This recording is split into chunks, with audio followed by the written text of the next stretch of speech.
నమస్కారం, లైవ్ షోకి స్వాగతం. ముందుగా కొన్ని వీడియోలు చూద్దాం. చాలామంది సమాచారం చెప్తా ఉన్నారు, సార్ మీ మీద కేసులు పెడుతున్నారు, కంప్లైంట్లు ఇస్తున్నారు, రాష్ట్రంలో వివిధ ప్రాంతాల్లో కంప్లైంట్లు ఇస్తున్నారు. ఎవరో వచ్చిందా, కర్నూలులో ఇచ్చారు. ఆంధ్రప్రదేశ్లోనే కాదు, దేశంలో అంతర్జాతీయ స్థాయిలో నీకు నచ్చిందే తెచ్చుకో కంప్లైంట్. I'm ready. నేను తప్పు మాట్లాడలేదు, నేను మహిళలను ఉద్దేశించి మాట్లాడలేదు, ఒక వ్యక్తిని ఉద్దేశించి మాట్లాడా, ఆ వ్యక్తి చేసినటువంటి వ్యాఖ్యలను ఉద్దేశించి మాట్లాడా. నేను రెచ్చగొట్టేటువంటి వ్యాఖ్యలు చేయలేదు, వారు రెచ్చగొట్టేటువంటి వ్యాఖ్యలు చేస్తే దానికి సమాధానం ఇచ్చా. గుడ్డు పగల కొడతావా? నేను చాలా అనొచ్చు, నాకు చాలా అడ్డొచ్చేస్తూ ఉన్నాయి, అది నా విఘ్నత. కానీ నువ్వు ఏది పడితే అది మాట్లాడతాను, ఎలా పడితే అలా మాట్లాడతాను. ఈసారి మళ్ళీ అదే రిపీట్ అయితే ఇది కూడా మళ్ళీ రిపీట్ అవుద్ది అనేటువంటి విషయాన్ని తెలియజేస్తా ఉన్నాను. ప్రజాస్వామ్యంలో జరగకూడనటువంటి సంఘటన. నాకు తెలిసి భారతదేశంలో ఇలాంటి సంఘటన జరిగినటువంటి సందర్భం లేదని అనుకుంటున్నా. Subject to the correction. Lockup డెత్తులు జరిగాయి. లాకప్ డెత్తులు జరిగితే శవాల్ని వారి బంధువులకో పేరెంట్స్కో అప్పచెప్పారు. అప్పచెప్పి వాడు చచ్చిపోయాడు, మీరు నమ్మలేదని అబద్ధాలు ఆడారు. అలాంటి సంఘటన చూసాం. కానీ ఇదేంటండి నాకు అర్థం కాలేదు. ఈ రాష్ట్రంలో ఎక్కడ లేని విధంగా కొడితే చనిపోతే శవాన్ని మాయం చేశారే. ఇది మరో నేరం కదా. సాక్ష్యాధారాలు లేకోకుండా శవాన్ని పోలీసు వారు తీసుకెళ్లి దహనం చేశారే. మర్డర్ చేసింది పోలీసు వారు, ఏపీ పోలీస్. దహనం చేసింది ఏపీ పోలీస్. కోర్టులో ఏం చెప్తారండి? హెబియస్ కార్పస్ పిటిషన్ ఫైల్ చేస్తే ఆయన కోసం వెతుకుతున్నామని చెప్తారు. బూడి చేసిన మీరే ఆయన కోసం వెతుకుతున్నామని చెప్తున్నారు. ఎక్కడైనా విన్నారా? ఎక్కడైనా చూశారా? కనీసం ఎక్కడైనా చదివారా? వాళ్లే చంపి వాళ్లే బూడిద చేసి న్యాయస్థానాలు ప్రశ్నిస్తుంటే టీమ్స్ పెట్టి ఎతుకుతున్నాం సార్. ఏంటి దిగేది? బూడిద. Everybody knows. ప్రజలు చూశారు. విజయవాడలో నడి రోడ్డు మీద శవాన్ని తీసుకెళ్తుంటే చూసినటువంటి కళ్ళున్నాయి. ట్రీట్మెంట్ చేసిన హాస్పిటల్ ఉంది, దహనం చేసిన శ్మశానం చెప్తుంది. అయినా ఎతుకుతున్నాం సార్, టీమ్స్ పెట్టాం సార్ అని కోర్టుకు అబద్ధాలు చెప్తున్నారు. టెండర్లు పిలిచింది 685 కోట్లని. ఒక ఆయన చదువుకున్న ఆయన అంటాడు, మరి చదువుకున్నాడు కాబట్టి ఆయనకు గుండు కొట్టుకుంటే ఉన్నమతి పోయిందేమో నాకు తెలియదు, కానీ 3000 కోట్ల అవినీతి జరిగింది అంటాడు. చదువుకున్నోడు, చదువు రానోడు తాటి చెట్టు లెక్క పెరిగిండు. ఇబ్రహీంపట్నం ఈదుల్లో పెరిగిన తాటి చెట్టు పెరిగినోడికి మతి లేదంటే నేను అర్థం చేసుకుంటా. రైట్, అవి వీడియోలు. ఇక అతిథుల పరిచయం. శ్రీ సింగూరి వెంకటేష్ గారు, ప్రముఖ విశ్లేషకులు, న్యాయవాది. శ్రీ కొండా రాజీవ్ గారు, వైఎస్ఆర్ కాంగ్రెస్ పార్టీ అధికార ప్రతినిధి. ఆ పార్టీ గతంలో జడ్పీ జిల్లా గ్రంథాలయ సంస్థ చైర్మన్గా కూడా పనిచేసిన సీనియర్. అలాగే ఇక తెలంగాణ వార్తలు చూస్తే తెలంగాణ పేపర్లో భారత నావికుల భద్రతే ముఖ్యం, ఈ అంశాన్ని అమెరికా ఇరాన్ శాంతి ఒప్పందంలో చేర్చాలి, అమెరికా అధ్యక్షుడు ట్రంప్కు ప్రధాని మోడీ విజ్ఞప్తి. ఇది బాగానే ఉంది. తరగతి గదుల్లో తెలంగాణ భవిష్యత్తు, విద్యార్థులు ఐఏఎస్, ఐపీఎస్, డాక్టర్లు, ఇంజనీర్లుగా రాణించాలని ముఖ్యమంత్రి రేవంత్ రెడ్డి పిలుపు. ఈ విషయం వరకు రేవంత్ రెడ్డి గారిని అభినందించాలి. ప్రభుత్వ పాఠశాలల్ని అభివృద్ధి చేసే దిశగా ఆయన తెలంగాణ పబ్లిక్ స్కూల్ పేరుతోటి తీసుకొచ్చినటువంటి సంస్థ వీడియోలో చూడటానికి, టీవీలో చూస్తే మాత్రం చాలా బాగుంది. ఆ స్టాండర్డ్ అట్లాగే మెయింటైన్ చేస్తే ఆయనకు కూడా మంచి పేరు వస్తుంది. గతంలో జగన్ గారు ఏపీలో ప్రభుత్వ స్కూళ్లను బాగు చేసిన తీరులో ఇక్కడ తెలంగాణలో కూడా రేవంత్ రెడ్డి గారి ప్రభుత్వం ఇలా అన్ని స్కూళ్ళని మంచిగా చేసి అలాగే ఇట్లాంటి పబ్లిక్ స్కూల్స్ని పెడితే అభినందించవచ్చు. అయితే అదే టైంలో ఆయన మొత్తం ప్రతి నియోజకవర్గానికి ఒకటి పెట్టాలనే ఆలోచన సో వినటానికి బాగానే ఉంది కానీ బట్ సాధ్యాసాధ్యాలు చూసి అటువంటివి చేస్తే బాగుంటుంది. ఖచ్చితంగా నేనైతే ఈ స్కూల్ ఎడ్యుకేషన్కి ఇచ్చిన ఇంపార్టెన్స్ని అభినందిస్తున్నాను. అదే టైంలో ఆయన అనవసరమైన వ్యాఖ్యలు, ఈ స్కూల్ ఇంత మంచి స్కూలు కథా కమాంశం చూసి బ్రహ్మాండంగా ఉందన్నారు కదా, దాని గురించి మాట్లాడి రాకుండా అనవసరంగా హరీష్ రావు గురించి మాట్లాడటం ఎందుకు, హరీష్ రావు మళ్ళీ తాడి చెట్టు అని ఈయన, నేను తాడి చెట్టు అయితే నీకెందుకని ఈయన అంటాం. సో ఇవన్నీ రాజకీయాల్లో జరుగుతూ ఉంటాయి. కానీ రేవంత్ రెడ్డి గారు ఆ సందర్భాన్ని బట్టి వాడుకుంటే బాగుండేది. రైట్. ఆ 5 ఎకరాలు మావే. నాలెడ్జ్ సిటీలో టీజీఐసీ భూముల ఈ వేలంపై హైకోర్టుకు ఎస్బీఐ వెళ్ళిందట.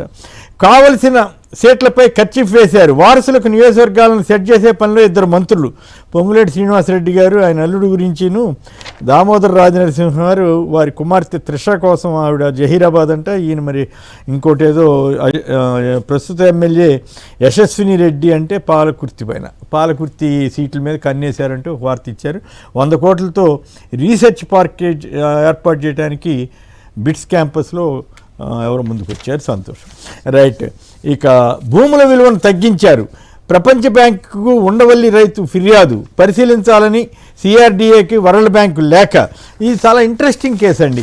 మరోవైపు ఏమో సరే ఈనాడు వాళ్ళు రోజు అసలు అద్భుతం అమోఘం అంటూ ఏదో ఒక రంగం మీద రాస్తున్నారుగా, ఇవాళ విధ్వంసం నుంచి విశ్వనగరం దిశగా అమరావతి వెళ్ళిపోయిందని జాకీలు పెట్టారు. మంచిదే, డెవలప్ చేస్తే సంతోషమే, కానీ మరీ ఎంత అతిగా రాయటం కరెక్టా?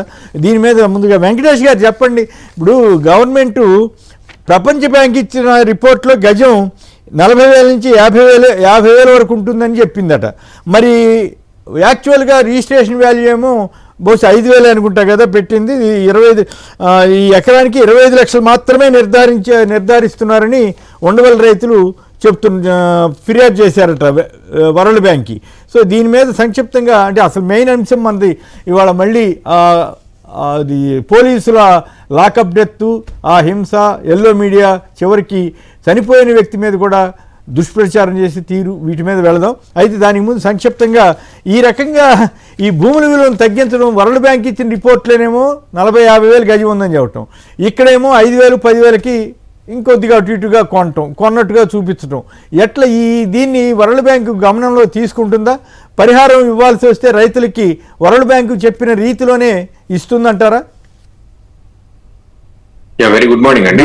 యాక్చువల్ గా ఏంటంటే రైతులకు ఎవరైతే ఉండవల్లి రైతులు ఉన్నారో, ఉండవల్లి, పెనుమాక, ఇలా కొన్ని గ్రామాలకు సంబంధించిన రైతులు ఎవరైతే భూ సమీకరణలో భాగంగా ఎవరైతే రైతులు ఇంకా భూములు ప్రభుత్వానికి అందజేయలేదో, అంటే నేషనల్ హైవేస్ లాగా ఈ చాలా పెద్ద పెద్ద హైవేస్ ఏవైతే వీళ్ళు ప్లాన్ చేశారో, ఈ హైవేస్ కూడా ఆటంకంగా ఉన్నటువంటి భూ సమీకరణ ఏదైతే ఉందో, వీళ్ళకి సంబంధించి కొన్ని భూములు ఈ యొక్క విలువ తగ్గించి వీళ్ళ ప్రపంచ బ్యాంకు కానివ్వండి, మరొక చోటకు కానివ్వండి ఇవ్వటం వలన రేపొద్దున వీళ్ళు సమీకరణలో భాగంగా వీళ్ళ దగ్గర నుంచి భూములు తీసుకున్నా లేదా లాక్కున్నా వీళ్ళకి ఇచ్చేటువంటి నామమాత్రపు ఈ విలువను మాత్రమే చూపించడానికి ఈ రకంగా చేసినట్టు. అంటే ఇక్కడ ఇంట్రెస్టింగ్ ఫ్యాక్ట్ ఏంటంటే ప్రపంచ బ్యాంక్కి మంచి రేటే చూపించారండి గవర్నమెంట్ వారు, 40,000 నుంచి 50,000 అని. కానీ వీళ్ళకి పరిహారం ఇచ్చే దగ్గరికి మాత్రం తగ్గించేస్తున్నారు. అంటే 40,000-50,000 ప్రకారం అయితే సుమారుగా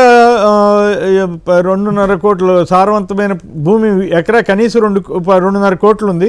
ప్రస్తుతం బహిరంగ మార్కెట్లో 10 నుంచి 30 కోట్ల వరకు పలుకుతున్నాయని ఫిర్యాదులో తెలిపారు.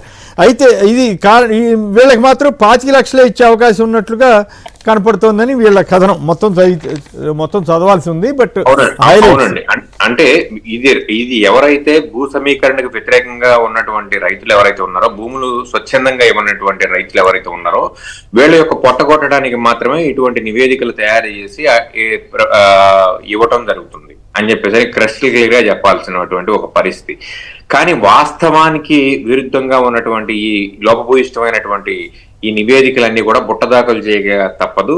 ఖచ్చితంగా ఏదైతే ఇక్కడ మార్కెట్ వాల్యూ ఉందో, ఈ మార్కెట్ వాల్యూను బట్టి వీళ్ళకు వాల్యూ చేసి భూ సమీకరణలో భాగంగా వీళ్ళకి ఇవ్వాల్సినటువంటి పరిహారాన్ని ఇవ్వాల్సినటువంటి ఒక పరిస్థితి రేపొద్దున ఫ్యూచర్ లో, ఎందుకంటే ఇవ్వాల్సినటువంటి ఒక పరిస్థితి ఉంటుంది. ఇక్కడ ఉన్నటువంటి రైతులు ఎవరైతే ఉన్నారో వీళ్ళందరూ కూడా హైకోర్టులను ఆశ్రయించి ఉన్నారు. సో ఖచ్చితంగా ఇక్కడ ఉన్నటువంటి మార్కెట్ వాల్యూని బట్టి వీళ్ళందరికీ కూడా పరిహారం ఇవ్వాల్సినటువంటి ఒక పరిస్థితి ఉంది. ప్రభుత్వం చేస్తున్నటువంటి ఇటువంటి ఇవన్నీ కూడా బుట్ట దాఖలు చేయాల్సినటువంటి ఒక పరిస్థితి ఉంటుందండి. రైట్. అయితే ప్రపంచ బ్యాంక్ చెప్పినట్లుగా అదే రేటుని ఈ రైతులకి ఇస్తే మంచిదే, సంతోషం, ఇంకా ప్రభుత్వాన్ని కూడా అభినందించవచ్చు. కానీ రైతుల దగ్గరికి వచ్చేసరికి మాకు పూలింగ్ వాళ్ళ దగ్గర నుంచి లాక్కుంటాం అంటున్నారు నోటిఫికేషన్ ఇచ్చి, మరి వాళ్ళకి పరిహారం మాత్రం తగ్గించేస్తారు. అది ఎట్లా సాధ్యం అవుతుందని వరల్డ్ బ్యాంక్ రిపోర్టు మాకు రేటా అని చెప్పి వీళ్ళు ఉండవల్లి రైతులు ఫిర్యాదు చేశారు. భూముల విలువను తగ్గించారు. ప్రపంచ బ్యాంకుకు ఉండవల్లి రైతుల ఫిర్యాదు పరిశీలించాలని సిఆర్డీఏకి వరల్డ్ బ్యాంక్ లేఖ రాసింది. మరి ఇప్పుడు ఈ పరిణామం ఎటువైపు దారి చేస్తుందో చూడాలి.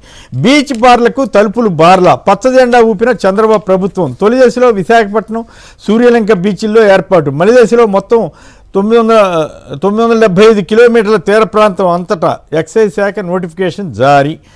వద్దని జనం ముత్తుకుంటున్నా కూడా అక్కడ పొల్యూషన్ వస్తుంది, పాడవుతాయి తీర బీచ్లు అని చెప్పి వచ్చినా కూడా ఈ నూతన విధానాన్ని అమలు చేస్తున్నట్టుగా సూర్యలంక, విశాఖపట్నంలో ఇచ్చారు. అయితే ఇంట్రెస్టింగ్ విషయం ఏంటి, ఒకప్పుడు మద్య నిషేధం కోసం ఈనాడులో ఉన్నప్పుడు మా బోటి వాళ్ళందరం కూడా మా ఉడతాసాయంగా మేము అంతా పాల్గొన్నాం. ఇప్పుడు చివరికి ఆ పత్రిక ఏ స్థాయికి వచ్చిందంటే మద్యం తాగేటప్పుడు మంచింగ్ ఎందుకు అంటూ మంచింగ్ యొక్క విశిష్టత మీద రాసే దశకి ఈనాడు పత్రిక వెళ్ళిందంటే మరి అది ఏమనుకోవాలి ఏమిటి? రాజీవ్ చెప్పండి, ఈ విశాఖలో ఈ షాక్స్కి మీరంతా సన్నద్ధమవుతున్నట్లేనా? ఈనాడు వాళ్ళు చెప్తున్నారు మంచింగ్లో ఎట్లెట్లా తీసుకోవాలి ఏంటని. ఇది కూడా ఉపయోగం కలుగుతుందా ఏమిటి? జనంలో అక్కడ మహిళల్లో కానీ ప్రజా సంఘాల్లో కానీ ఎలాంటి భావన ఉంది? సార్ కేఎస్ఆర్ గారు, మీతో పాటు పాల్గొన్న వెంకటేష్ గారికి, సాక్షి టీవీ న్యూస్ ఛానల్ వీక్షకులందరూ కూడా నా హృదయపూర్వక నమస్కారాలు, శుభోదయం. సార్, ఈరోజు విశాఖపట్నంలో బీచ్ షాక్స్ పేరుతో మద్యం విక్రయాలకు తెర తీయడం అంటే విశాఖపట్నం యొక్క ప్రతిష్టకు భంగం కలిగించడం అని నేను అనుకుంటాను. ఎందుకంటే ఒక విశాఖ వాసిగా, అంటే ఎక్కడెక్కడ నుండో పర్యాటకులు వస్తారు, పర్యాటకం ద్వారా విశాఖ అభివృద్ధి కావాలని కోరుకునే వ్యక్తులమే, విశాఖ అభివృద్ధి జరగాలని కోరుకునే వ్యక్తులమే. కానీ విశాఖ యొక్క సంస్కృతి మంట కలుపుతామంటే మాత్రం అది విశాఖ వాసులు ఎవరు కూడా అంగీకరించే పరిస్థితి లేదు. నిన్న చాలా మంది విశాఖపట్నంలో అడుగుతా ఉన్నారు, ఈ యొక్క ప్రభుత్వం ఏదైతే ప్రకటన చేసిందో దీనికన్నా ముందే అధికారికమైనటువంటి ప్రకటన విశాఖ ఎంపీ పార్లమెంట్ మెంబర్ గా ఉన్న భరత్ గారు ప్రకటించడం జరిగింది. దాని మీద నిన్న నేను పార్టీ కేంద్ర కార్యాలయం కూడా దాని ప్రెస్ ఉద్దేశించి మాట్లాడిన అంశం మీద దురదృష్టం ఏంటంటే విశాఖపట్నం బీచ్ అని మాట్లాడుతూ ఉన్నారు. అసలు విశాఖపట్నం బీచ్ గురించి ఇలా తెలుసా? ఆర్కే బీచ్ అంటారు. అంటే ఏంటి? రామకృష్ణ బీచ్. ఎలా వచ్చింది ఆ పేరు? అక్కడ స్వామి రామకృష్ణ పరమహంస గారి ఒక ప్రియశిష్యుడైనటువంటి శివానంద గారు ఏర్పాటు చేసినటువంటి రామకృష్ణ మిషన్ ఆశ్రమం ఏదైతే ఉందో, ఆ రామకృష్ణ మిషన్ ఆశ్రమం వల్ల విశాఖపట్నంలో రామకృష్ణ మిషన్ ఆశ్రమానికి దగ్గరగా బీచ్ ఉన్న వల్ల దానికి రామకృష్ణ బీచ్ అనేటువంటి పేరు వచ్చింది. అక్కడ చూస్తే ఆ రామకృష్ణ బీచ్ లైన్ అంతా కూడా ఒక పక్క గంగమ్మ తల్లి గుడి ఉంటది, ఎందుకంటే గంగపుత్రులు బతికేటటువంటి ప్రదేశం, ఫిషింగ్ హార్బర్ దగ్గరగా ఉండేటటువంటి బీచ్ అది. సో గంగమ్మ తల్లి గుడి ఉంటది, మరో పక్క శివాలయం ఉంటది, మధ్యలోనేమో గోకుల్ పార్క్ ఉంటది, అటుపక్క వస్తేనేమో కాళీమాత గుడి ఉంటది, కాళీమాత గుడి పక్కన మరో శివాలయం, అలా జోడుగులపాలెం దగ్గర ఒక ఆశ్రమం, ఇలా చెప్పుకుంటూ పోతే ఋషికొండ వరకు కూడా టీటీడీ వారి వెంకటేశ్వర స్వామి ఆలయం కూడా అన్ని అదే బీచ్ రోడ్ లైన్ లో ఉంటాయి. అంటే ఒక పక్క ఏమో దేవాలయాలు పక్కన మీరు మద్య విక్రయాలు చేయాలని చూస్తున్నారా? ఎటు తీసుకుపోతున్నారు మీరు? మహావిశాఖ నగరాన్ని అడుగుతా ఉన్నా. ఇది మహావిశాఖ నగరం కాస్త మద్యం విశాఖ నగరంగా తీర్చిదిద్దే క్రమంలో తీసుకొచ్చినటువంటి జీవోనా నిన్ను అడుగుతా ఉన్నా. ఇంకో విషయం గమనిస్తే ఆ విశాఖపట్నం బీచ్ ప్రాంతంలో సార్ మహానుభావుల యొక్క విగ్రహాలు ఉంటాయి విశాఖ బీచ్ రోడ్ లో. ఎందుకు? అవి చూసేటటువంటి పిల్లలకో, పెద్దలకో, విద్యార్థులకో, యువతకో ఒక స్ఫూర్తి కావాలి, ఒక మార్గ నిర్దేశకం కావాలి, జీవితం మంచిగా పయనించాలనే లక్ష్యంతో స్ఫూర్తిదాతల యొక్క విగ్రహాలు ఉంటాయి. అందులో మీరు చూస్తే అనేకమైనటువంటి పెద్దలు, గౌతమ్ బుద్ధుడు గారి దగ్గర నుండి అంబేద్కర్ గారి దగ్గర నుండి ఇలా చాలా మహానుభావుల విగ్రహాలు ఉన్నాయి. ఓ పక్క ఆ విగ్రహాలు చూసి స్ఫూర్తి పొందాలా, లేదా విగ్రహాల పక్కన మీరు మద్య విగ్రహాలు చేస్తే మద్యం చూసి స్ఫూర్తి పొంది మద్యం వచ్చి తాగి దొంగల విశాఖపట్నం బీచ్ లో? అంటే ఏ రకమైనటువంటి ఉద్దేశంతో బీచ్ షాక్స్? ఇప్పటి వరకు విశాఖపట్నం బీచ్ అంటే సార్ ఒక అందమైన నగరం, ఒక ప్రశాంతమైన నగరం, ఒక ఆహ్లాదమైన నగరం. కానీ ఇక్కడ నుండి మద్యం నగరంగా మారిపోతుంది. ఎందుకంటే బీచ్ కి ఎవరు వస్తారు?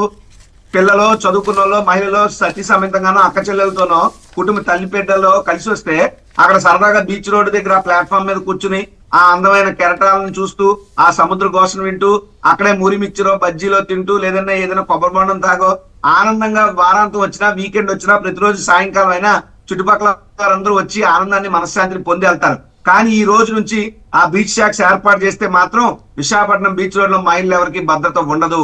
విశాఖపట్నంలో ఉన్నటువంటి బీచ్ లో నేర ప్రవృత్తి బాగా పెరుగుతుంది. విశాఖపట్నం బీచ్ ని తాగి తననాలాడే బీచ్ గా మార్చారు తప్పితే ఒక ఆధ్యాత్మిక కేంద్రంగానో లేదా ఒక పవిత్రమైనటువంటి ప్రాంతంగానో లేదా ఒక స్ఫూర్తిదాయకమైనటువంటి ప్రాంతంగానో ఇప్పటి వరకు ఉన్నటువంటి బీచ్ విశాఖ బీచ్ ని తాగుబోతులకు అడ్డాగా మార్చేటటువంటి ఒక దిక్కుమాల నిర్ణయం తీసుకుంది. మరో విషయం గమనిస్తే సార్, విశాఖపట్నం బీచ్ లో మీకు పుణ్యస్నానాలన్నీ మేము విశాఖపట్నం బీచ్ కి 200 మీటర్ల దూరంలో మా ఇల్లు ఉంటుంది సార్. మా ఇంటి నుంచి కట్ట దిగితే బీచ్ 200 మీటర్లు. సో మేము ఏ పుణ్య స్నానాలకు వెళ్ళినా, ఓ పౌర్ణమి వచ్చిందని మేము బీచ్కి వెళ్ళి స్నానం చేస్తాం, ఓ గ్రామం అంటే బీచ్కి వెళ్ళి స్నానం చేస్తాం. అదే విశాఖపట్నం బీచ్ లో 1 కోటి లింగాలతో మహాశివరాత్రి నాడు ప్రత్యేక పూజలు జరుగుతాయి, కుంభాభిషేకాలు జరుగుతాయి. ఇంత పవిత్రత ఉన్నటువంటి విశాఖ బీచ్ ని ఈ రోజు బీరు బారు పథకం కింద మార్చేస్తున్నారంటే ఇది అత్యంత దుర్మార్గం, హేనీయం కూడా. ఎక్కువ మాట్లాడితే నిన్న పార్లమెంట్ మెంబర్ భరత్ గారికి ఒక విశాఖపట్నం వాసి ఒక ఆయన చెప్పాడు, నీకు అంత మద్యం తాగించాలనుకుంటే పోయి నీ గీతం కాలేజీలో పెట్టి తాగించు. అంటే విశాఖపట్నం బీచ్ లో ఏంటి? రెండోది ఆ గీతం కాలేజ్ కూడా ఎక్కడ ఉంది? మళ్ళీ అదే బీచ్ రోడ్ లో ఉంది. అంటే గీతం కాలేజీకి వచ్చే విద్యార్థులు కూడా వస్తూ తాగేసి కళాశాలకు రండి, కళాశాలలో ఇంటికి వెళ్ళేటప్పుడు మధ్యలో ఓ పెగ్గేసి వెళ్ళండి, ఇదా వీళ్ళు చెప్పాలనుకుంటుంది. అంటే మాట్లాడితే గోవా గోవా అని అంటారేంటి సార్? గోవాకి మీరు మీ పిల్లల్ని పంపిస్తారా? ఎవరైనా తల్లిదండ్రులు గోవాకి పిల్లల్ని పంపిస్తారా? గోవాలో ఎటువంటి పరిస్థితులు ఉంటాయో మనకు తెలీదా? అంటే పర్యాటకం పేరుతో డబ్బుల కోసం కాసులు కక్కుతూ పడినట్టు ఏంటి నాన్సెన్స్? విశాఖపట్నంలో బీచ్ అంటే సార్, జగన్మోహన్ రెడ్డి గారు విశాఖపట్నంలో సీ హ్యారియర్ మ్యూజియం పెట్టించాడు. విశాఖపట్నం బీచ్ రోడ్ మొత్తాన్ని జగన్మోహన్ రెడ్డి గారు అభివృద్ధి చేశారు. డాక్టర్ వైఎస్ఆర్ వ్యూ పాయింట్ అభివృద్ధి చేశారు. ఇలా చెప్పుకుంటూ పోతే విశాఖపట్నం బీచ్ రోడ్ మొత్తాన్ని కూడా జగన్మోహన్ రెడ్డి గారు అత్యంత అద్భుతంగా అభివృద్ధి చేశారు. అంతే తప్ప ఈరోజు శవాల మీద పేలాలు వేలుకున్నట్టు ఆరెవడో తాగితే కానీ డబ్బులు రావనే పరిస్థితిలో ఉంటే మీరెందుకు ముఖ్యమంత్రి? ఎవరో బార్ సిండికేట్ తీసుకొచ్చి ఆ సీట్ లో కూర్చోబెట్టి సరిపోయింది కదా. చంద్రబాబు కన్నా లోకేష్ కన్నా అద్భుతంగా మద్యం వ్యాపారం ఆ సిండికేట్ వాళ్ళు చేస్తారు. కాబట్టి ఏంటంటే మద్యం అమ్మడమే పరిపాలన అనుకోవడం, మద్యం మీద మాత్రమే డబ్బులు వస్తాయి అనుకోవడం అనేటువంటిది పిచ్చోడి చేయికి రాయిచ్చినట్టు ఉంది. వీళ్ళ చేతికి అధికారం ఇస్తే దీన్ని ఎవ్వరూ విశాఖపట్నం అంగీకరించే పరిస్థితి లేదు. భవిష్యత్తులో తీవ్ర పరిణామాలు అంటే విశాఖపట్నంలో ఎవరు ఒప్పుకునే పరిస్థితి ఉండదు ఈ జీవం సంబంధించి. రైట్. వెంకటేష్ గారు మీరేమంటారు దీని మీద? మీరు కూడా సూర్యలంకలో కూడా ఇట్లాంటి పెడతారంట.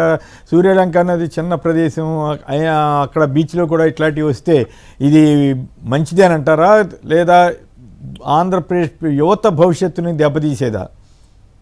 రాష్ట్ర ప్రభుత్వం ఈ యొక్క దివాళా కోరుతనానికి ఇది నిదర్శనంగా చెప్పాల్సినటువంటి పరిస్థితి. ఇప్పటికే ప్రతి మంగళవారం కూడా వీళ్ళు చేసేటువంటి అప్పులు కానివ్వండి, వీళ్ళు చేసేటువంటి వ్యవహారం కానివ్వండి, ప్రపంచం అంతా కూడా నిగరపోయి చూసినటువంటి ఒక పరిస్థితి. అయితే మద్యపానం నుంచి కొంత ఏదైతే వీళ్ళకి సంబంధించినటువంటి ఆదాయం, ప్రభుత్వానికి సంబంధించినటువంటి ఆదాయాన్ని పొందేటువంటి ఈ క్రమంలో ఇంకా ఈ మద్యపానాన్ని తీసుకొచ్చి ఈ సాగర తీరాలలో కూడా పెడితే ఖచ్చితంగా ఈరోజు ఆంధ్రప్రదేశ్ రాష్ట్రంలో ఏవైతే శాంతి భద్రతలు ఉన్నాయో ఇవి అట్టడుగు స్థాయిలో ఉన్నటువంటి పరిస్థితి మనందరం చూస్తున్నాం. వీటిని మరింత దిగజారిపోయేటువంటి పరిస్థితికి ఈ రాష్ట్ర ప్రభుత్వం తీసుకెళ్తుందా? ఎందుకంటే రాష్ట్ర ప్రభుత్వానికి పూర్తి స్థాయిలో హోల్డ్ లేకుండా ఈ రోజు కూడా ఏదైనా క్రైమ్ జరిగితే వెంటనే చట్టం తన పని తాను చేసుకోకుండా ప్రభుత్వ అధినేతలు ఏం చెప్తున్నారంటే మేము దీని మీద కమిటీలు వేస్తాం, ఇంకా అధికారులతో నివేదికలు రావాలి, ఈ నివేదికలు వచ్చిన తర్వాత చర్యలు తీసుకుంటా ఉంటున్నారు. రేపొద్దున ఈ మద్యపానాన్ని తీసుకెళ్లి ఈ సాగర తీరాల్లో పెడితే అక్కడ వచ్చేటువంటి ముఖ్యంగా ఈ ఏదైతే రెనోడ్ ఈ బీచెస్ ఉన్నాయో ఈ బీచెస్ లో ఫ్యామిలీస్ ఎక్కువ మంది వస్తూ ఉంటారు. వీళ్ళందరి మీద ఇటువంటి కార్యక్రమాలు ఏదైనా జరిగితే ప్రభుత్వానికి సంబంధించి ఎంత చెడ్డ పేరు వస్తుందనేది పక్కన పెట్టి కేవలం ఆదాయమే పరమావధిగా తీసుకునేటువంటి ఈ నిర్ణయాలని ఖచ్చితంగా ప్రజాస్వామ్యంలో అందరూ కూడా వ్యతిరేకరించాలి అని చెప్పేసి మాత్రం చెప్పాల్సినటువంటి ఒక బాధ్యత అందరికీ ఉందని చెప్పేసి మాత్రం చెప్పదలుచుకున్నాం సార్. రైట్. ఏదేమైనా మరి ప్రభుత్వం ఏమో పెడచెవని పెడుతోంది, ఇదే ప్రజాప్రభుత్వం చెబుతోంది, ఇదే మంచి ప్రభుత్వం అని కూడా చెబుతోంది. మంచి ప్రభుత్వం మద్యం ప్రభుత్వంగా మారకుండా ఉంటే బెటర్ అని జనం అనుకుంటున్నారు. ఒకప్పుడు మద్య నిషేధం కోసం ఉద్యమించిన పార్టీ చివరికి ఎక్కడ పడితే అక్కడ బీచ్ల్లో కూడా బార్లు పెట్టే పరిస్థితి రావటం చాలా అత్యంత విచారకరం. ఇక చంద్రబాబు సర్కార్పై సమరానికి సన్నద్ధం. 2 ఏళ్లుగా పీఆర్సీ లేదు, ఐఆర్ ఇవ్వరు, డిఏ ఊసెత్తడం లేదు, ఉద్యోగులకు 30,000 కోట్ల బకాయిలు ఇవ్వాలి. ఇది నిన్న ఉద్యోగ సంఘాల నేతలు పేర్రాజు అంట, ఫణి పేర్రాజు, బొప్పరాజు వీళ్ళందరూ కూడా తీవ్రస్థాయిలో మండిపడుతున్నారు. నిజంగానే ఉద్యోగుల పరిస్థితి రోజు రోజుకి దిగజారుతుందా? మరోవైపు సచివాలయ ఉద్యోగుల మీద వేధింపులు, కొంతమంది ఆత్మహత్యలు చేసుకోవటం, కొంతమంది అనారోగ్యానికి గురవటం ఇట్లాంటివి కూడా జరుగుతున్నాయి. మరోవైపు ఇంకోటి చూడండి, మా ఆకలి కేకలు చెవికెక్కవ, కోవిడ్లో ప్రాణాలకు తెగించి సేవలు అందించిన మాపై ఇంత చిన్న చూప, 4 నెలలుగా వేతనాలు లేక అవస్థలు పడుతున్నాం, చంద్రబాబు ప్రభుత్వంపై చిరుద్యోగుల ఫైర్, విజయవాడ వైద్య శాఖ కాంట్రాక్ట్ ఉద్యోగుల భారీ ధర్నా విజయవాడలో. సో ఈ పరిస్థితి రాజీవ్ చెప్పండి, ఉద్యోగస్తుల్లో నిజంగానే ఆ స్థాయిలో అసంతృప్తి పెరుగుతున్నారు. ఉద్యోగ సంఘాల నేతలే చెబుతున్నారు 30,000 కోట్ల బకాయి, అలాగే ఐఆర్ ఇవ్వకపోవటం, వీటన్నిటి మీద ఉద్యోగుల్లో వ్యక్తమవుతున్నటువంటి అభిప్రాయం ఎలా ఉంది? సార్, ముమ్మాటికి ఉద్యోగులందరూ కూడా చాలా అసంతృప్తితో ఉన్నారు ఈ ప్రభుత్వ తీరు వల్ల, వ్యవహారం వల్ల. వారు కూడా అర్థం చేసుకుంటున్నారు. గతంలో జగన్మోహన్ రెడ్డి గారు వారికి అన్ని చేసిన కొన్ని అప్పుడున్నటువంటి పరిపాలనా పరిస్థితులు, ఇబ్బందులు, కోవిడ్ కారణాలు అనేక వాటి మధ్య ప్రజలు మనకు ముఖ్యం కాబట్టి ప్రజల తర్వాత ఉద్యోగులు అనేటువంటి ఆలోచనలోనే జగన్మోహన్ రెడ్డి గారు ముందుకెళ్లారు. ఆ టైంలో వాళ్ళకి చిన్న ఇబ్బందులు వచ్చినా వాళ్ళు చాలా రియాక్ట్ అయ్యారు. రియాక్ట్ అయిన దాన్ని అప్పుడున్నటువంటి ప్రతిపక్ష పార్టీలు చాలా ఎన్కాష్ చేసుకున్నాయి. కానీ ఈ రోజు ఇంత ఇబ్బందులు జరుగుతున్నా, ఏ ఉద్యోగ సంఘాలన్నా నోరెత్తాలన్నా లేదా ప్రెస్ మీట్లకు వచ్చి మాట్లాడాలన్నా డైరెక్ట్ గా ఉద్యోగస్తుల్ని డిస్మిస్ చేసేస్తున్నారు.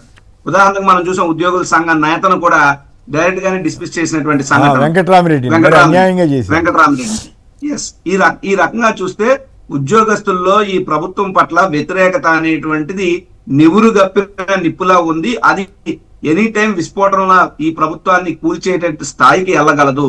ఎందుకు అంటున్నా అంటే, ఉద్యోగస్తుల్ని ఈ రకమైనటువంటి ఇబ్బందులు ఎప్పుడూ పెట్టలేదు. కనీసం ఒక స్వేచ్ఛ లేదు. ఈ ప్రభుత్వ ఉద్యోగుల్లో అనేక రంగాలు మీరు తీసుకోండి, అది సచివాలయ సంఘం ఎంప్లాయీస్ అయితే కానివ్వండి, విఆర్ఓలు అయితే కానివ్వండి, ఒక స్టీల్ ప్లాంట్ లాంటి ఎంప్లాయీస్ అయితే కానివ్వండి, ఏ రంగం తీసుకున్నా ఎవరన్నా నోరిపి మాట్లాడితే మేము బయటకు వచ్చి కాలు కదిపితే షోకాజు, ఎక్కువగా మనం నిలదీస్తే దాని సస్పెన్షన్, ఇంకా వీళ్ళు చేసేటటువంటి అరాచకాలు. ఈ తాలూకా ఎమ్మెల్యేలు తాలూకా మంత్రుల తాలూకా వాళ్ళు కూడా డైరెక్ట్ గా ప్రభుత్వ అధికారుల మీద దాడులు కూడా చేస్తా ఉన్నారు. ఉన్నతాధికారులు ఏంటి, మామూలు ఎంప్లాయీస్ ఏంటి. ఈ రకంగా చూస్తే ప్రభుత్వ ఎంప్లాయీస్ ఎవరు కూడా ఈ ప్రభుత్వ పాలన వల్ల సంతృప్తికరంగా లేరు. చాలా బాధ, ఆవేదనగా ఉన్నారు. ఖచ్చితంగా వారి నిరసనలు తెలియజేసేటటువంటి పరిస్థితులు ఇప్పుడు ఉన్నాయి సార్ వాస్తవంగా. రైట్, వెంకటేష్ గారు. ఖచ్చితంగా అండి, ప్రభుత్వం ఏదైతే ఉద్యోగులకు చేయాల్సినటువంటి ఈ పిఎఫ్లు కానివ్వండి, ఐఏలు కానివ్వండి, టీఎల్ కానివ్వండి, వీటన్నిటి విషయాల్లో వెనకడుగు వేసినటువంటి పరిస్థితి మనం అందరం చూస్తున్నాం. ఎందుకంటే ఎలక్షన్ బిఫోర్ వీళ్ళందరికీ అట్టగోలు హామీలు ఇచ్చి సిపిఎస్ రద్దు చేస్తామని చెప్పేసి అని అన్నారు. మరొక హామీలు ఉద్యోగుల యొక్క తక్షణ బకాయిలు ఇస్తామని చెప్పేసి వీళ్ళందరినీ కూడా ఆకర్షించి అప్పుడున్నటువంటి ప్రభుత్వానికి వ్యతిరేకంగా పనిచేసినటువంటి ఒక విధానాన్ని మనం అందరం చూస్తున్నాం. తదనుగుణ భాగంగా ప్రభుత్వం వచ్చిన తరువాత ప్రభుత్వం చేయాల్సినటువంటి ఈ కార్యక్రమాలు ఏవైతే ఉన్నాయో ఇవన్నీ చేయకుండా సామాన్య ప్రజలతో పాటు ఉద్యోగులకు కూడా వెన్నుపోటు పొడిచినటువంటి ఒక విధానాన్ని ఈ రోజు ప్రభుత్వ ఉద్యోగులు గుర్తెరిగి ప్రభుత్వం మీద వ్యతిరేకతతో ఈ రోజు ప్రెస్ మీట్ పెట్టి వాళ్ళకి రావాల్సినటువంటి బకాయిలు ఏవైతే ఉన్నాయో 30,000 కోట్లు అంటే సామాన్యమైన విషయం కాదు. ప్రతి వారం 5,000 కోట్లు 4,000 కోట్ల రూపాయలకి అప్పుకెళ్లేటువంటి ప్రభుత్వం ఒకేసారి 30,000 కోట్ల రూపాయలు ఈ ప్రభుత్వం రీఇంబర్స్ చేయాలి అని అంటే, ఉద్యోగులకి యొక్క ఖాతాలో వేయాలి అని అంటే ఖచ్చితంగా ఇప్పుడున్నటువంటి పరిస్థితుల్లో అసలు వెసులుబాటు అయ్యేటువంటి పరిస్థితి కాదు. ఉద్యోగులు తీసుకునేటువంటి ఈ నిర్ణయాలకి ప్రభుత్వం ఖచ్చితంగా బాధ్యత వహించాల్సి వస్తుంది. వాళ్ళని నమ్మించి మోసం చేసినటువంటి ఈ పరిస్థితిని వాళ్ళు గుర్తెరిగి ఈ రోజు ప్రభుత్వానికి వ్యతిరేకంగా వాళ్ళు తీసుకునేటువంటి చర్యలకి సామాన్య ప్రజలందరూ కూడా మద్దతు తెలపాల్సినటువంటి ఒక అవకాశం ఉంది అని చెప్పేసి నేను చెప్పదలుచుకోండి. రైట్, ఇక మరో అంశంలోకి వెళ్దాం. సమాధానం చెప్పలేక ఉత్తర కుమార్ సవాళ్ల, విద్యాశాఖ మంత్రి లోకేష్ సవాల్పై మాజీ మంత్రి పేర్ని నాని ధ్వజం. సీఎం చంద్రబాబు గారు సవాల్ చేస్తే జగన్ గారు చర్చకు రెడీ అంటారు. కానీ మీరు మంత్రి, నేను కూడా గతంలో మంత్రిగా పనిచేశాను కాబట్టి ఇగో ఈ ప్రశ్నలన్నిటికీ సమాధానం ఇవ్వండి. వాళ్ళు ఇచ్చిన ప్రశ్నలకు మాత్రం లోకేష్ గారు సూటిగా సమాధానం చెప్పకుండా రకరకాలుగా మాట్లాడుతున్నారు.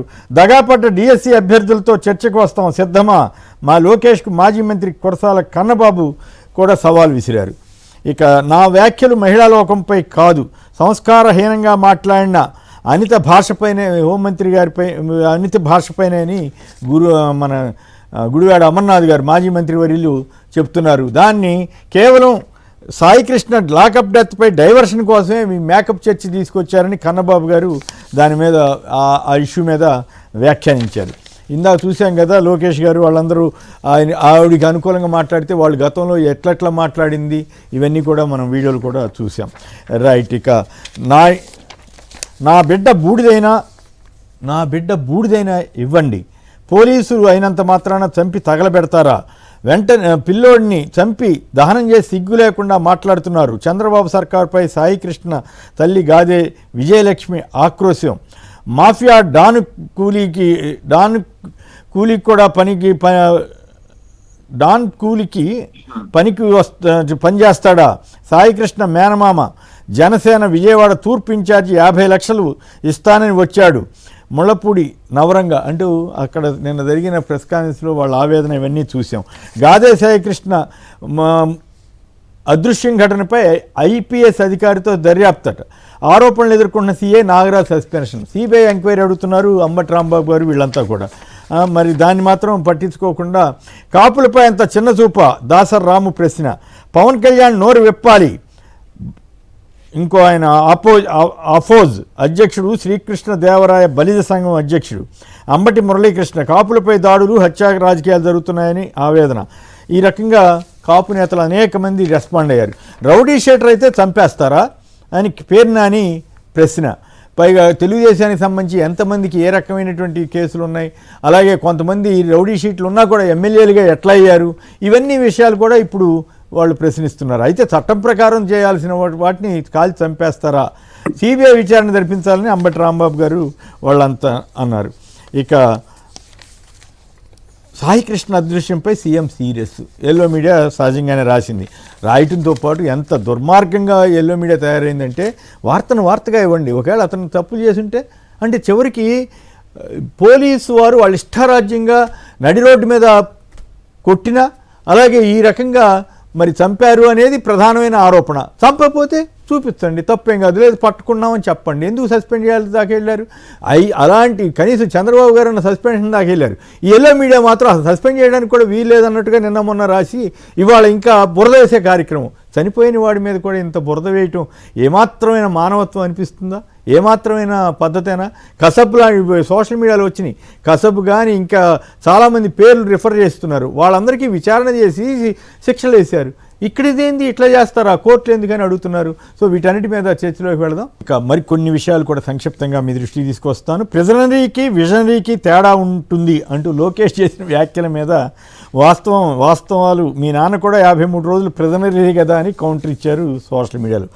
మోస్ట్ వాంటెడ్ మావోయిస్టు అగ్రనేత హిడ్మాపై 100 మందిని హతమార్చిన కేసులున్నాయి. కానీ చివరికి మావోయిస్టు హిడ్మా డెడ్ బాడీని అంటే శవాన్ని కూడా ఆయన తల్లికి అప్పగించారు అంటూ సోషల్ మీడియాలో పోస్ట్ పెట్టారు. భారత్ మీద దాడి చేసి మనుషులను చంపిన ఉగ్రవాది అజ్మల్ కసబ్కు కూడా చట్టపరంగా ఉరిదీశారు తప్ప, ఉరిదీసి ఆ మృతదేహాన్ని పాకిస్తాన్కి పంపించారు. అంతేగాని విజయవాడలో జరిగిందని ఆరోపణలకు గురవుతున్న అభియోగం వచ్చినట్లుగా కాల్చి పారేసి బూడిది కూడా ఇవ్వని పరిస్థితి అయితే ఇవ్వలేదు, అప్పుడు జరగలేదు. కేసులు ఉంటే శవాలను కనపడకుండా చేయొచ్చు అని భారత రాజ్యాంగంలో ఎక్కడైనా ఉందా అంటూ కూడా ఈ తెలుగుదేశం సోషల్ మీడియా వాళ్ళు విపరీతమైన వైపరీత్యం అనుకోవాలో పైత్యం అనుకోవాలో వాళ్ళు ఇటువంటి మానవత్వం లేకుండా పెడుతున్న పోస్టుల మీద నెటిజన్లు స్పందిస్తున్నారు. ఇంకో ఇంట్రెస్టింగ్ విషయం ఏంటంటే 10 రోజులుగా చిన్నారి ఏమైందో తెలియకపోతే స్పందించని కూటమి హోంమంత్రి గారు, విజయవాడలో యువకుడు లాకప్ డెత్ అయితే పట్టించుకొని హోంమంత్రి గారు, దెందులూరు టీడీపీ ఎమ్మెల్యే ఒక పౌరుడి ఇంటికి వెళ్ళి అంతు చూస్తా అని మాట్లాడిన హోంమంత్రి గారు ఆవిడ మీద మాజీ మంత్రి గురునాథరావు గారు ఏదో అన్నారని చెప్పి దాని మీద గగ్గోలు పెడుతున్నారు అంటూ ఆవిడని కానీ పవన్ కళ్యాణ్ గారు, లోకేష్ గారు వీళ్ళందరి మీద ఒక ఆయన వ్యాఖ్య చేశారు. సంజీవని యోగా అనుసంధానం ఇంటింటికి యోగా థీమ్తో అంతర్జాతీయ యోగా దినోత్సవం అంట. కుక్కను పెంచుకోవాలని ఉందన్న కొని పంపిస్తా చిన్న అంటూ జన్యువాది బాధిత బాలుడికి పవన్ కళ్యాణ్ భరోసా. హనుమకొండలోని ఇంటికి వెళ్ళి పరామర్శ, ₹1,00,000 సాయం. మంచిదే, సంతోషం, అభినందనం. కానీ అక్కడ ఏకంగా విజయవాడలో పోలీసులు ఆ రకంగా ఒక వ్యక్తిని కాల్చి చంపేస్తే కాల్చి బూడిద చేస్తే కనీసం వాళ్ళని పరామర్శకైనా ఇంతకాలం ఇన్నాళ్ళుగా గొడవ జరుగుతుంటే పవన్ కళ్యాణ్ గారు అక్కడికి కూడా వెళ్ళి ప్రభుత్వాన్ని ప్రశ్నించుంటే బాగుండేది కదా. తప్పులు తడకగా ఓటర్ జాబితా సర్ పేరుతో భారీ ఎత్తున ఓట్లు తొలగించే కుట్ర మాజీ మంత్రి శైలజానాథ్ ఆరోపణ. హైకోర్టు ఆదేశాలంటే లెక్కలేదా, చెరువులో నిర్మాణాలు చేపట్టవద్దని మేము ఆదేశిస్తే మీరు అనుమతులు ఇస్తారా అంటూ హైకోర్టు వ్యాఖ్యానించింది. స్టీల్ ప్లాంట్ ప్రమాదంపై జ్యుడిషియల్ విచారణ జరిపించాలని కార్మిక సంఘాలు కోరుతున్నాయి. రాసిన పరీక్ష మళ్ళీ రాయించారంట. ఈ అనంతపురం శ్రీనివాస డిగ్రీ కళాశాల కేంద్రంలో దారుణం అంటూ ఒక వార్త వచ్చింది. 1000 కోట్ల రుణం స్వీకరణ అంట. ఈనాడు వారు రాయటం. అప్పుడేమో అప్పులు చెప్పులు అని రాశారు. ఇప్పుడు ఆ బ్యాంకులలో లేకపోతే ఆర్థిక సంస్థలు ప్రభుత్వాన్ని బతిలాడి స్వీకరించండి ఇచ్చినట్టుగా రాస్తున్నారు. ఇట్లా ఉంటుంది పరిస్థితి. అమరావతి సింగపూర్ తరహాలో అమరావతి నిర్మాణం అంట. అంటే గతంలో అనేక దేశాలు తిరిగినప్పుడు ఏ దేశ రాజధాని వెళ్తే ఆ దేశ రాజధాని అన్నారు. ఇప్పుడు తాజాగా సింగపూర్ మీద ఎక్కువ వెళ్తున్నారు కాబట్టి సింగపూర్ తరహాలో అంటున్నారు. ఇక వెంకటేష్ గారు, ముందుగా మీరు చెప్పండి, మీరు ఒక లాయర్గా కూడా ఉన్నారు. ఏమిటి ఈ అరాచకమా కాదా?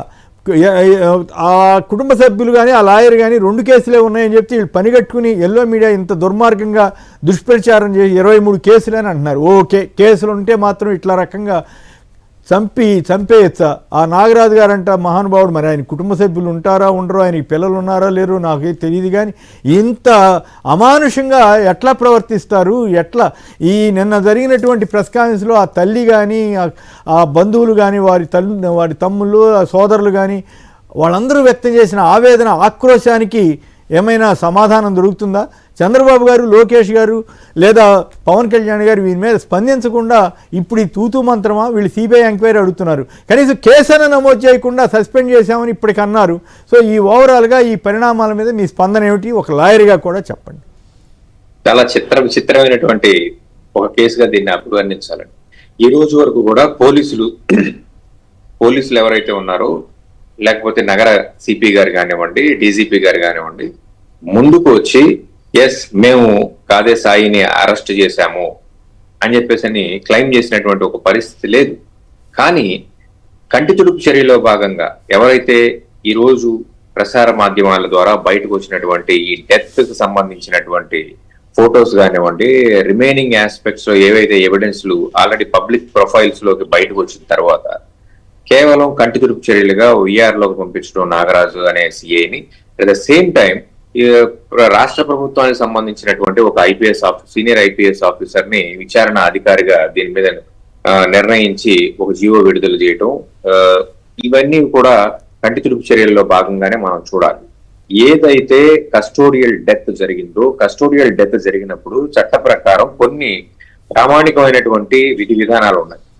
దీనికి సంబంధించి అక్కడ కృష్ణలంక పోలీస్ స్టేషన్ ఏదైతే ఉందో ఆ కృష్ణలంక పోలీస్ స్టేషన్ లో ఉన్నటువంటి విధుల్లో ఉన్నటువంటి అధికారులందరినీ కూడా సస్పెన్షన్ లో పెట్టాలి.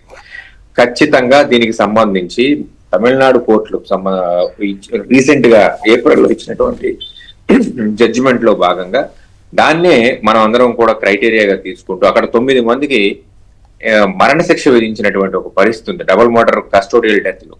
ఇక్కడ కూడా అటువంటి తీవ్రమైనటువంటి వ్యవహారాన్ని దీన్ని గుర్తించి అసలు జరిగింది ఏంటి, అతని కస్టోడియల్ డెత్ ఎలా జరిగింది, ఆ తర్వాత జరిగినటువంటి కార్యక్రమాలలో భాగంగా అతనికి ఏ రకమైనటువంటి మెడికల్ కి సంబంధించినటువంటి ఇచ్చినటువంటి వారు ఎవరు, అలాగే అతని యొక్క శవాన్ని ఏ రకంగా మాయం చేశారు, ఇవన్నీ కూడా బయటికి రావాల్సినటువంటి ఒక పరిస్థితి. ఇవన్నీ కూడా చాలా క్షణాల్లో రావాల్సినటువంటి ఒక ఇన్ఫర్మేషన్ కి మళ్ళీ ఒక ఐపీఎస్ ఆఫీసర్ ని వేసాము అని చెప్పేసి ప్రభుత్వం కంటి తుడుపు చర్యలు మామూలుగా ఇటువంటి ఘటనలో వెంటనే ఎఫ్ఐఆర్ నమోదు చేయాల్సిన అవసరం ఉండదా?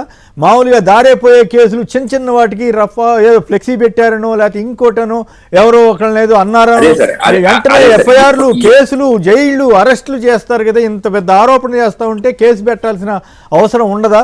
అదే సార్, ఇప్పుడు విషయం ఏంటంటే ఈ రోజు వరకు కూడా ప్రభుత్వం ఒక ఐపీఎస్ ఆఫీసర్ వేసాము అదే అంటున్నారు, ఇది అంటున్నారు, లేకపోతే విఆర్ కి పంపించాము, సస్పెండ్ చేసాము అంటున్నారు తాజాగా అంటున్నారు. కానీ మేము అరెస్ట్ చేశాము, ఈ ప్రభుత్వం లేకపోతే ఈ పోలీసులు అరెస్టు చేశారు, అరెస్టు చేసిన తర్వాత జరిగిన కార్యక్రమం ఇది అని చెప్పేసి ఇప్పటి వరకు ప్రభుత్వం క్లెయిమ్ చేయనటువంటి ఒక పరిస్థితి మనం అందరం చూస్తున్నాం. రాష్ట్రంలో తమ యొక్క పార్టీ లేకపోతే తమ యొక్క ప్రభుత్వం కోసం కొన్ని విధి విధానాలని గాలి కొదిలేసి పోలీసులకి పోలీసు రాజ్యం చేసుకోవడానికి ప్రభుత్వం అనుమతించినటువంటి ఒక క్రమంలో మనం తెనాల్లో చూసాం సార్. గంజాయి కేసులో కొంతమంది యువకుల్ని పట్టుకుని నడి రోడ్డు మీద వాళ్ళని శిక్షించేటువంటి ఒక విషయం కానివ్వండి, వాళ్ళని మరొక చోట పోలీసు మాకు పెట్రోల్కి డబ్బులు లేవు కాబట్టి మేము నడిపించుకుంటూ కోర్టుకు తీసుకెళ్లామని చెప్పేటువంటి ఒక పరిస్థితి కానివ్వండి, ఇవన్నీ కూడా ప్రభుత్వానికి కోసం చేసినటువంటి పరిస్థితులు. ఇప్పుడు పోలీసులు తమ యొక్క కక్షలను తీర్చుకోవడానికో లేకపోతే తమ యొక్క భావోద్వేగాలను అదుపులో పెట్టుకోలేక ఎవరైతే నిందితులుగా చూపించే వాళ్ళని హత్య చేయటమే కాకుండా దానికి తదుపరి కార్యక్రమంగా ఆ బాడీని మాయం చేసేటువంటి ఒక కార్యక్రమం చాలా హీనియస్ క్రైమ్ గా చట్టాలు దీని అందరినీ కూడా చూసుకునేటువంటి ఒక పరిస్థితి. సుప్రీంకోర్టు గైడ్ లైన్స్ కానివ్వండి, హైకోర్టులో హెబియాస్ కార్పస్ పిటిషన్ ఉంది ఆల్రెడీ. దీనికి ప్రభుత్వం ఏం చెప్తుంది 29వ తారీఖు అనేది అందరికీ కూడా ఒక చాలా ఉత్కంఠభరితంగా మనందరం కూడా చూసేటువంటి ఒక పరిస్థితి. ప్రభుత్వం గాదే సాయిని హత్య చేశారు అని చెప్పేసి ప్రభుత్వం చెప్తుందా, లేకపోతే గాదే సాయి యొక్క మరణాన్ని స్టిల్ ఒక మూడంకేసేటువంటి ఒక పరిస్థితి ఉందా అనేది మనందరం కూడా అంటే ఎల్లో మీడియా డైరెక్షన్ అయితే ఇస్తుంది కదా. అదృశ్యం కేసుగానే వాళ్ళు ప్రచారం చేసే ప్రయత్నం చేస్తున్నారు కదా. ఒకవేళ నిజంగా అదృశ్యం అయ్యి అతను బతికుంటే సంతోషం, ఎవరు కాదనరు. కానీ ఒక పక్క తల్లి దగ్గరికి వచ్చి కానిస్టేబుల్ చెప్పారని అవన్నీ ఓపెన్గా అంత చెప్తా ఉంటే, ఇంకొకటి వాళ్ళ కుటుంబ సభ్యులు ఒకటి అడుగుతున్నారు, మా వాడు తప్పు చేశాడు, నేరం చేశాడు. మరి ఇప్పుడు సిఐ చేసిందో లేకపోతే పోలీసులు చేసింది ఇంకా అంతకంటే పెద్ద నేరం కదా. మరి దాన్ని నేరం అనరా, అది నేర చరిత్ర కాదా అని అడుగుతున్నారు వాళ్ళు. ముఖ్యంగా చెప్పేది ఏంటంటే సార్, ఇప్పుడు ఏవైతే హత్య జరిగింది, ఆ తర్వాత డాక్టర్ దగ్గరికి తీసుకెళ్లారు, ఆ తర్వాత మరొకటి అని చెప్పేసి అనేటువంటి ఈ కార్యక్రమాలు ఏవైతే ఉన్నాయో వీటన్నిటికి సంబంధించిన ఫోటోగ్రాఫ్స్ నిన్న అంబటి రాంబాబు గారు మీడియాకి స్వయంగా ఇవ్వడం జరిగింది. సో ప్రపంచం మొత్తం సోషల్ మీడియాలో ఈ గాదే సాయికి సంబంధించినటువంటి డెత్ కి సంబంధించినటువంటి ఫొటోస్ కానివ్వండి, లేకపోతే కస్టోడియల్ టార్చర్ కి అతని యొక్క గోల్డ్ తీసినటువంటి విధానం కానివ్వండి, ఆ తర్వాత అతనికి మెడికల్ అసిస్టెన్స్ ఇచ్చినటువంటి ఒక ఫొటోస్ కానివ్వండి, ఇవన్నీ కూడా సోషల్ మీడియాలో సర్క్యులేట్ అయిపోయినాయి.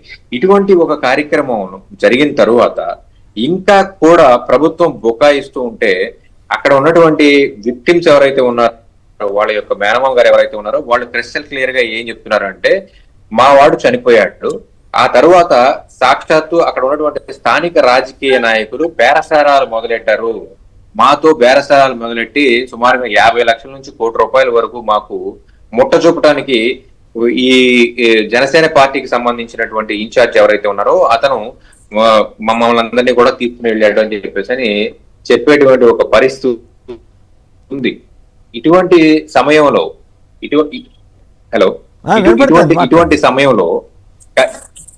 ఇటువంటి సమయంలో ఖచ్చితంగా ఈ ప్రభుత్వం మాట దాటేసే విధానాన్ని పక్కన పెట్టి ఏం జరిగింది అనేది లోపభూయిష్టమైనటువంటి విధానాలను అవలంబించకుండా ఖచ్చితంగా బయటకు చెప్పాలి. మానవ హక్కుల కమిటీ, బెజవాడ బార్ అసోసియేషన్ కూడా దీనికి వెనకాల ఉండి ప్రతి మినిట్ టు మినిట్ ఏం జరుగుతుంది అనేది మానిటర్ చేస్తున్నారు. కాబట్టి ఖచ్చితంగా ప్రభుత్వం మీద తీవ్రమైన అయితే ఎల్లో మీడియా తీరు ఎట్లా ఉందండి? ఈనాడు, ఆంధ్రజ్యోతి మరీ ఎంత అమానుషంగా, ఈనాడు వాళ్ళు అట్లాంటివి రాకుండా ఊరికే అదృశ్యం అనే అంతవరకే ఇచ్చారు. ఆంధ్రజ్యోతి అయితే రెచ్చిపోయి ఆ చనిపోయిన వ్యక్తి మీద ఆ రకంగా రాయటం, ఒకవేళ తప్పు చేసి ఉంటే ఇతని మీద కూడా చర్య తీసుకోమని రాయాల్సిన మీడియా ఈ రకంగా దుర్మార్గంగా రాయటం. కానీ పవన్ కళ్యాణ్ గారు వరంగల్ వెళ్ళి ఆ బాలుని పరామర్శించడం బాగుంది, కానీ మరి ఇక్కడ ఇంత ఘోరం జరిగితే దీని మీద ఎందుకు స్పందించలేకపోయారు?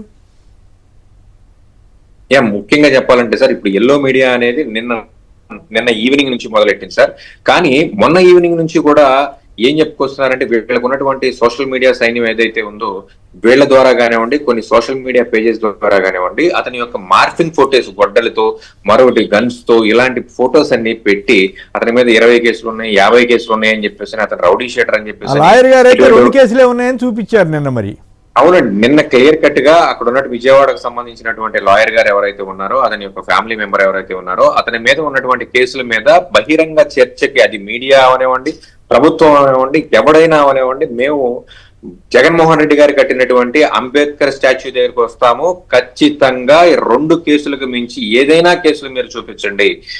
మరొకటి ఏంటంటే, ప్రభుత్వం చూపించినటువంటి కేసులన్నింటిలో కూడా అతని ఎక్విటల్, అంటే అతను నిర్దోషిగా బయటకు వచ్చినటువంటి ఒక పరిస్థితి మేమందరం కూడా చూపిస్తాము అని చెప్పేసి అని కూడా న్యాయవాదులు అక్కడ గొంతు చించుకొని చెప్పినటువంటి ఒక పరిస్థితి. దీనికి సంబంధించి ఇంకా మేము నివేదికలు తెప్పించుకోవాలి, ఇంకా మాకు ఇంకా కన్సెంట్ రిపోర్ట్ రాలేదని హోంమంత్రి గారు చెప్పడం, ఇవన్నీ కూడా కేవలం దాటవేసేటువంటి ఒక ధోరణే తప్ప అతని యొక్క custodial death at the same time అండి, ఇక్కడ కస్టోడియల్ డెత్ మాత్రమే కాదు, ఆ తర్వాత జరిగినటువంటి కార్యక్రమాలు ఏవైతే ఉన్నాయో వీటన్నిటిలో కూడా ప్రభుత్వం కానివ్వండి, చట్టం కానివ్వండి చాలా తీవ్రంగా తీసుకోవాల్సినటువంటి విషయం.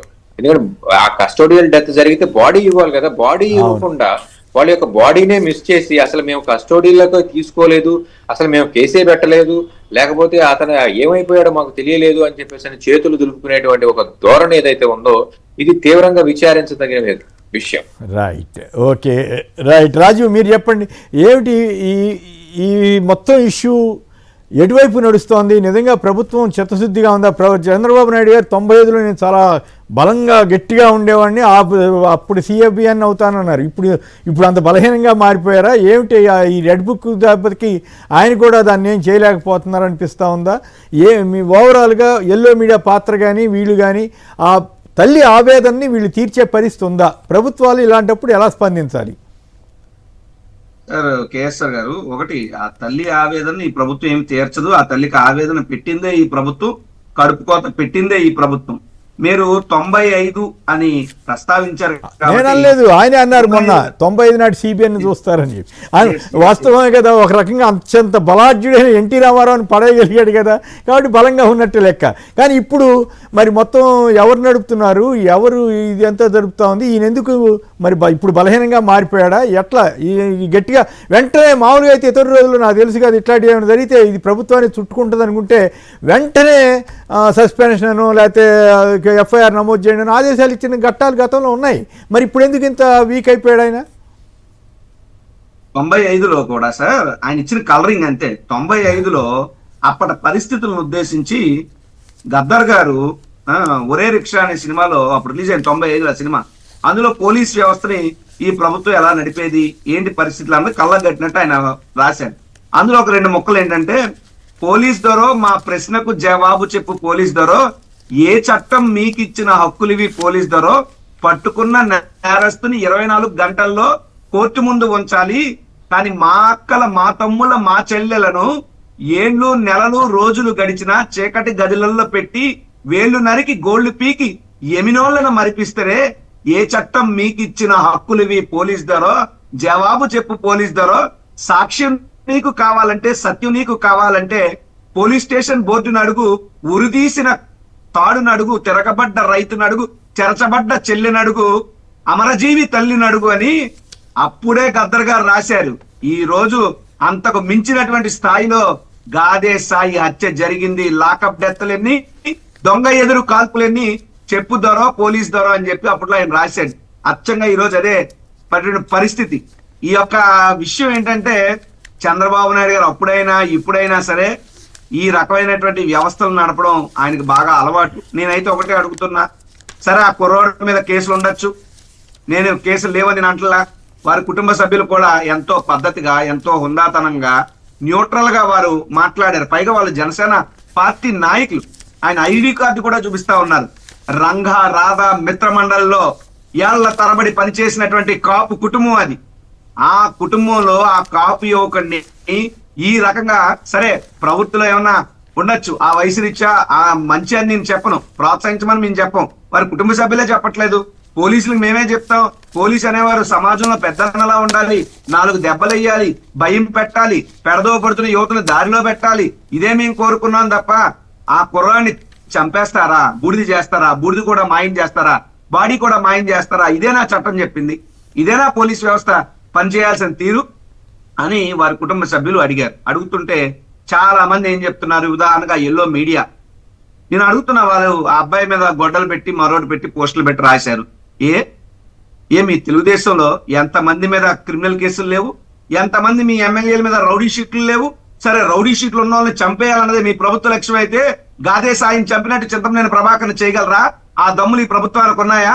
మీ సొంత సామాజిక వర్గం చెందినోడైతే ఒకలాగా, కాపు సామాజిక వర్గానికి చెందిన సామాన్యుడు ఎవరిని కూడా మనం కాదు ఆ దిశలో మనం ఎవరిని కూడా ఎంకరేజ్ చేయకూడదు, అట్లా ఎందుకు చేయకూడదు అని అర్థం. వాళ్ళు చేసే ఆ పరిస్థితి వచ్చింది కాబట్టి ఇవన్నీ రిఫర్ చేస్తున్నారు. కానీ అట్లా చేయొచ్చా అట్లా చేయకూడదా అని అంటాం అంత కరెక్ట్ కాదేమో. అట్లా చేయొచ్చా అని సార్ నేను చేయమని అనట్లా, చేసింది తప్పు అని చెప్తున్నా.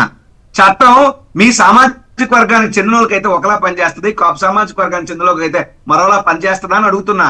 కాపు సామాజిక వర్గ బిడ్డని ఈ రోజు అన్యాయంగా చంపేశారే, బూడిద చేశారే, ఆ చంపినటువంటి తీరు కూడా ఎంత ఘోరంగా ఉంది అంటే ఏళ్ళు గోర్లు పీకేస్తారా, పటకాలతో లాగేస్తారా, ముఖం అంతా పచ్చడైపోయినట్టు ఇచ్చేస్తారా, చేసి ఆర్ఎంపీ డాక్టర్తో ఏవో చేసి మళ్ళీ ఆ శవాన్ని ఊరి చివరి తీసుకెళ్లి ఎక్కడ బూడిద కూడా దొరకకుండా మీరు చేస్తారా? అంటే ఏంటి? కాపు జాతిలో బిడ్డలను కుర్రోళ్ళని చంపేసినా ఎవడో మాట్లాడడానికి మీ ధైర్యమా? లేదంటే కాపు జాతికి సంబంధించిన పవన్ కళ్యాణ్ మీ వెనకాలే ఉన్నాడు, కాపులందరినీ నరికి చంపినా ఎవడు నోరెప్పడని మీ ఆలోచన ఏంటి? మీ ఉద్దేశం? ఎందుకు ఇక్కడ నేను జాతిని ప్రస్తావిస్తున్నానంటే నేను ఆ జాతి వాడిని కాబట్టే కూడా కాదు. ఎంతో మంది ఈ పాత మా ప్రభుత్వ హయాంలో ఉద్దేశపూర్వకంగా చంద్రబాబు నాయుడు గారు చేస్తున్నటువంటి అన్యాయాలను, వాళ్ళ కొడుకు చేసిన అక్రమాలను, అవినీతిను జగన్మోహన్ రెడ్డి గారు ప్రశ్నిస్తే మా సామాజిక వర్గం మీద దాడి అని గుండెలు బాదుకున్నారే. మరి ఈ రోజు మా సామాజిక వర్గం చెందినటువంటి యువకుడిని, ఒక కాపు యువకుడిని పోలీస్ వ్యవస్థ హత్య చేస్తే కాపు యువకుడు అని రాస్తే, కాపు యువకుడు అని టీవీలో చూపిస్తే ఎందుకు మీకు అంత కడుపుమంట? ఏ కాపోడు చచ్చిపోయిన తర్వాత కూడా నేను కాపోడిని అని చెప్పుకోకూడదా? కాపుల మీద దాడి జరిగిందని మేము మాట్లాడకూడదా? మా కాపు సామాజిక వర్గం మీద ఎందుకు ఈ ప్రభుత్వం ఇంత కక్ష కట్టింది? ఈ ప్రభుత్వం కక్ష కడితే ఆ కక్షకి కాపలా కాసిన పవన్ కళ్యాణ్ ఏం చేస్తున్నారు? ఏంటి దురదృష్టం? ఈ రోజు కాపైనా, దళిత అయినా, బీసీ అయినా, మైనారిటీ వర్గాలైనా ఎవరైతే కానివ్వండి, ఈ రకమైనటువంటి పోలీస్ వ్యవస్థ దాడి తప్పు. నేను అడుగుతున్నా ఈ ప్రభుత్వాన్ని, సరే మీకు ఆధారాలు లేవు, మీకు ఆ కుర్రోడు ఏమైందో మీకు తెలియదు, కోర్టులో మీరు ఇదే కదా చెప్పారు, ఏదో టైం వేశారు. కానీ మరి ఎక్కడో మార్కాపురంలో కుర్రోడు పనిచేస్తా ఉంటే విజయవాడకు సంబంధించినటువంటి సీఏని మీరు ఎందుకు సస్పెండ్ చేశారు? ఆ సీఏ ఏం చేశాడని మీ అనుమానం. కాబట్టి ఎవరు అవునన్నా కాదన్నా, ఒప్పుకున్నా ఒప్పుకోకపోయినా గాదే సాయి అనేటువంటి వ్యక్తిని ఈ ప్రభుత్వంలో ఉండేటటువంటి పోలీస్ వ్యవస్థ హత్య చేసింది, లాకప్ డెత్ చేసింది, శవాన్ని మాయం చేసి బూడిద చేసింది. దీనికి ఊరికేనో ఎవరు ఐపీఎస్ అధికారిని వేసాం, లేదా విఆర్ పంపాం, లేదా సస్పెండ్ చేసాం, nothing doing. We don't accept this. మీరు యుద్ధ ప్రాతిపదికన సీఏని విధుల నుంచి తొలగించాలి. You have to dismiss him. Vijayawada police commissioner గారిని సస్పెండ్ చెయ్యాలి, హోంమంత్రి రాజీనామా చేయాలి. ఏ తమాషాలు ఈ ప్రభుత్వానికి? ఏ నిజంగా చంపేయడం అంటే ఏంటి? ఎవరు మీరు? మీకు ఇచ్చినటువంటి అధికారాలు ఏంటి? మీ ఇదేంటి? మీ చేతుల్లోకి మిమ్మల్ని సమాజాన్ని రక్షించమని, కాపాడమని, పెడదోపడుతున్న మంచిదారిలో పెట్టమని చెప్తే ప్రాణాలు తీయమన్నా? ఆ తల్లి ఆవేదన ఎవరు తీరుస్తారు? మన ఇంట్లో ఎవరికైనా ఇలాగే జరిగితే మనం ఎంత తలపోతాం? గత టర్మ్ లో 20 మంది తమిళ కూలీల్ని అక్కడ ఎన్కౌంటర్ చేశారు తిరుమల. కానీ అప్పుడేం జరగలేదు. దాంతో ఈ గవర్నమెంట్ ఉంటే ఇట్లాగే ఏం చేసినా నడుస్తుందని పోలీసులు అనుకునే ప్రమాదం తెచ్చిపెట్టారు. దాని తగ్గట్టుగానే కొట్టిన వాళ్ళని వాళ్ళందరినీ ఎల్లో మీడియా కూడా అవును భలే కొట్టారని చెప్పడం, అదే వాళ్ళ మీద వాళ్ళ గురించి ఒక ఏది విశాఖపట్నంలోని కదా డాక్టర్ సుధాకర్ గారు తాగి గందరగోళం చేస్తుంటే కానిస్టేబుల్ పట్టుకుంటే ఇంకేముంది అమ్మో అని దళిత డాక్టర్ అని వీళ్ళే ప్రచారం చేశారు. ఇంత దుర్మార్గంగా మీడియా మారకూడదు, ప్రభుత్వాలు కూడా పద్ధతిగా లేకపోతే ఇది చాలా ప్రమాదకరమైనటువంటి ఏపీ సమాజానికే ప్రమాదం. మరి ఇది చంద్రబాబు గారు గమనిస్తారో లేదో, ఆయనకి కుమారుడికి అయితే అనుభవం లేదు కాబట్టి తెలియదు కాబట్టి, కానీ ఈయన 50 ఏళ్ళుగా ఉన్నారు కదా. మరి ఇటువంటి విషయాల్లో తగు జాగ్రత్తలు తీసుకోవాలని కోరుకుంటూ తగు చర్యలు తీసుకుని ఖచ్చితంగా ఎఫ్ఐఆర్ నమోదు చేయటం, అవసరమైతే సిబిఐ ఎంక్వైరీ అడుగుతున్నారు, దానికి ఆమోదించినటువంటి చేస్తే అప్పుడు ప్రజల్లో మళ్ళీ విశ్వాసం వస్తుంది తప్ప లేకపోతే ఈ ప్రభుత్వంకి మరింత బదనామయ్యే అవకాశం ఉందని చెప్పక తప్పదు. సింగులూరు వెంకటేష్ గారు, రాజీవ్ గారు ఇద్దరికి కూడా ధన్యవాదాలు. ఇది నేటి చర్చా కార్యక్రమం. నమస్కారం. మరిన్ని అప్డేట్స్ కోసం ఛానల్ను సబ్స్క్రైబ్ చేయండి. నోటిఫికేషన్స్ కోసం బెల్ ఐకాన్ పై క్లిక్ చేయండి.